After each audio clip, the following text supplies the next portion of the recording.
Wolfman 2025. Full story explained in review intro, casual and detailed hype. Hey everyone, welcome back to the channel.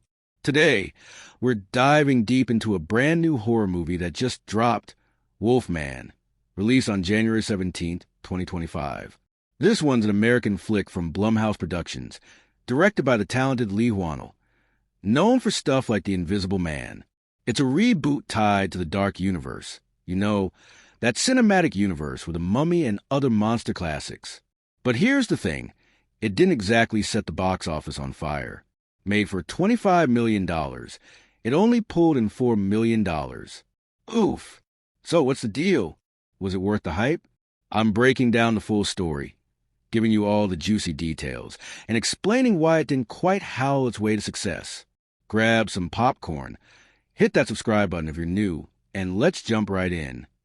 Background info, expanded context. Before we get to the story, let's talk about where Wolfman came from. This movie was first announced way back in 2014. Yeah, over a decade ago.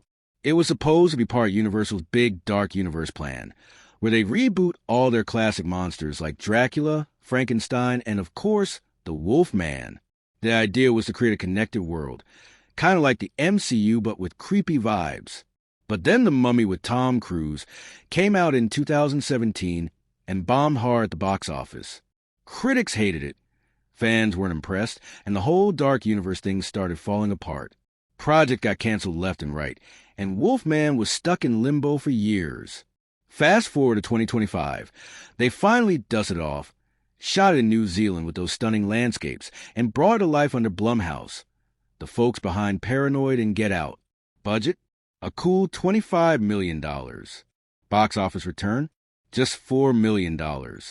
IMDb slapped it with a 5.7 out of 10, which isn't terrible, but definitely not a glowing review. So what happened?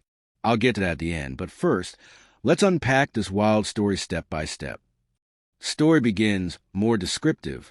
The movie opens with a chilling little hook, an old newspaper article flashing on screen. It's about a hiker who went missing in the central Oregon mountains back in 1995. This guy just vanished into thin air while trekking through those rugged peaks. Search parties scoured the area for weeks. Nothing. No body, no clues, just gone. The local community started whispering about some kind of animal-borne virus they nicknamed hill fever. They thought maybe he got infected and turned into something unnatural. But the native tribes in the area had a different name for it. Malgondangwan, which translates to face of the wolf. Spooky, right? That sets the tone for what's coming. We then meet our main guy, Blake, a young kid living with his dad, Grady, in this remote cottage nestled deep in the woods. Grady's a tough, no-nonsense type. Think grizzled outdoorsman with a stern vibe. One crisp morning, he drags Blake out for a hike.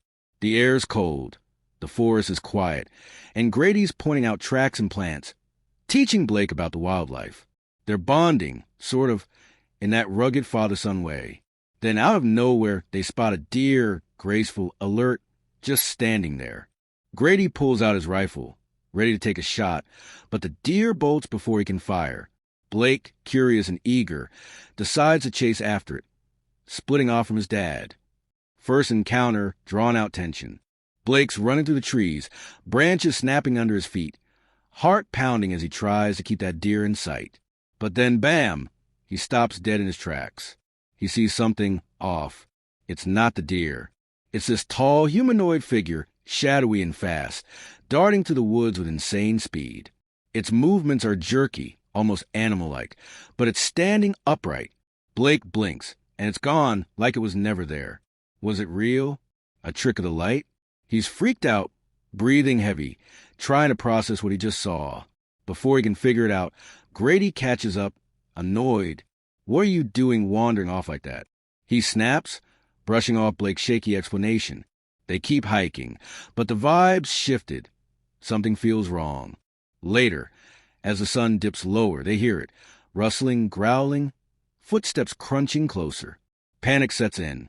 They scramble up into an old treehouse Grady built years ago, hiding like prey. Then that thing shows up again. It's circling below, snarling, its breath steaming in the chilly air. You can feel the tension. Grady's clutching his gun, finger on the trigger, while Blake's peeking through the cracks, heart in his throat. Suddenly, that deer they were hunting earlier stumbles into the clearing.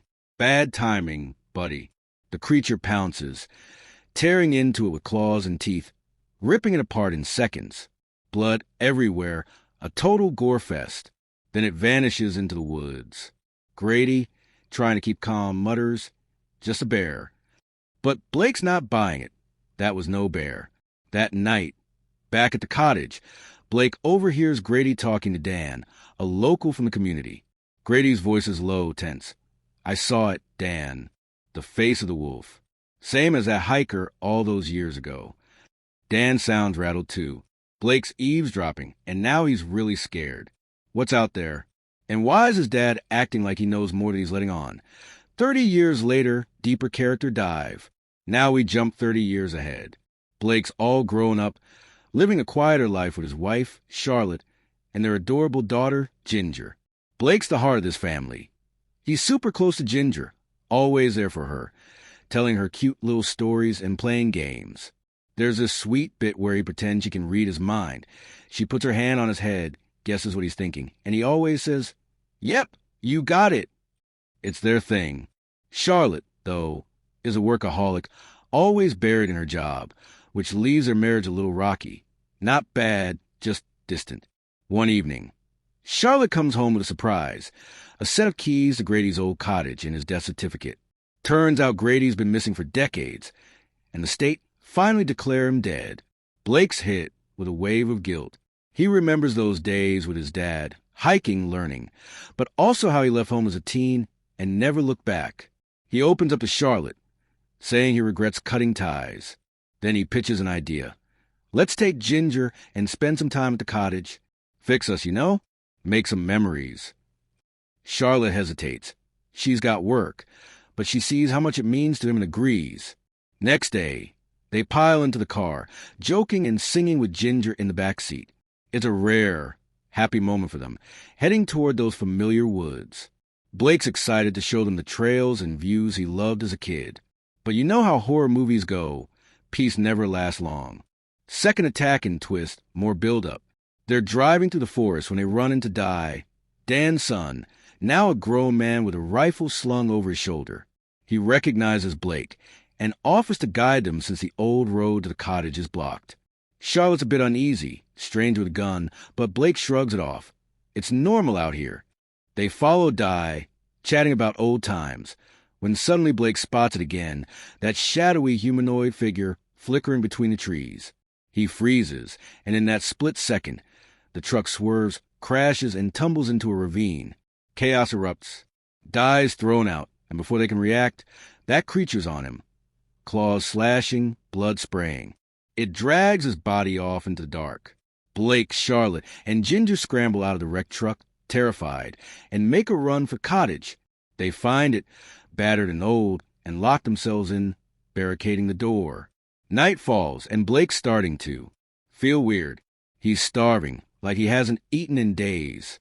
He chows down on some stale food from the pantry, but then, crack, one of his teeth breaks. Charlotte notices a deep cut on his arm, but it doesn't look like a glass wound from the crash. Something's off. Then his hearing kicks into overdrive. He can hear a spider crawling in the next room.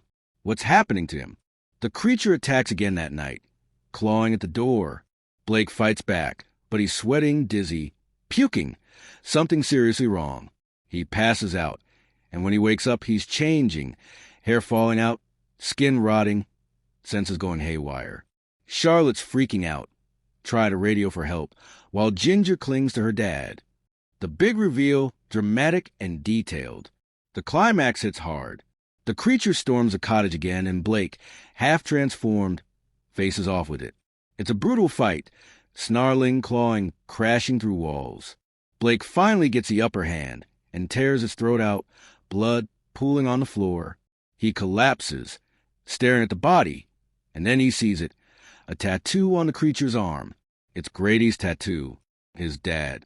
Not dead, but cursed, turned into this monster by that hill fever virus all those years ago. Blake realizes he's next. He's fully transforming now, claws growing, eyes wild. He loves Ginger and Charlotte too much to hurt them, so he stumbles outside, fighting the beast inside. Charlotte finds Grady's old rifle, tears in her eyes. Blake looks at her, pleading silently. End it. She shoots, and he drops, the curse dying with him. The final scene is heartbreaking. Charlotte and Ginger at this gorgeous mountain spot Blake used to visit as a kid, mourning him under a quiet sky. Review and why it flopped, thorough analysis. So, that's Wolfman, a wild ride with some solid moments. But why didn't it work? Let's break it down. First, the story's pretty basic. It's a reboot, sure, but it doesn't bring anything new to the table. Compare it to something like The Northman that had grit, style, and a fresh take. This, it's just there. The family stuff, Blake's bond with Ginger, his sacrifice, was the best part, no doubt. Those emotional beats hit hard. But the horror? Kinda predictable. Second, I think people vibe more with vampires than werewolves. Vampires are cool, calculated, in control. Wolfmen, they're messy, feral, out of their minds. Maybe that's less appealing. Look at the stats. Vampire movies like Twilight or Interview with the Vampire crush it, while werewolf flicks rarely break out. Critics weren't kind either, called it generic and uninspired. That 5.7 IMDb score says it all. And the box office? $4 million on a $25 million budget is a disaster. I like the vibe and the family angle, but it didn't have that wow factor. What's your take? Team Wolfman or Team Vampire? Hit the comments and let me know. If you enjoyed this breakdown, smash that like button, subscribe if you haven't, and check out my Devil's Diner series. Links below. See you in the next one. Stay awesome.